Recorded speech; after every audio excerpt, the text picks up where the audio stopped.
pasado 25 de abril, a las 6:30 de la tarde, se presentó la nueva imagen y logo de la Mancomunitat de Municipis de la Val d'Albaida, en el Salón de Plenos de la Mancomunitat. La Mancomunitat agrupa 34 municipios y cumple ahora 30 años. Ha sido presentada por Vicent Gomar, presidente de la Mancomunitat, que ha explicado cuál era el motivo por el que se quería cambiar la imagen, para darle así una nueva imagen de lo que significan los servicios que se agrupan para todos los municipios que forman parte de la misma. La nueva imagen corporativa ha sido creada por el estudio creativo Que Viene el Coco, cuyo gerente Javier explicó el significado de esta nueva imagen. Las casas forman los municipios, que a su vez quedan ordenados con la posición geográfica de la Val d'Albaida. También representan las iniciales de la V y de la A de la comarca. En el acto también estuvo Jaime Peris Pascual, responsable del área de bienestar social de la Mancomunitat, y también por Jorge Rodríguez, alcalde de Ontinyent y presidente de la Diputación de Valencia.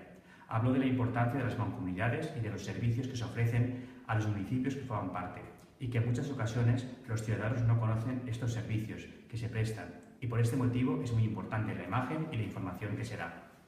También la Mancomunitat cumple 30 años y en este acto inicial para conmemorar este aniversario, que a su vez pretende darle un nuevo impulso, en una apuesta por el diseño y el vanguardismo, respetando los colores del logo pero dándole un nuevo aire más minimalista.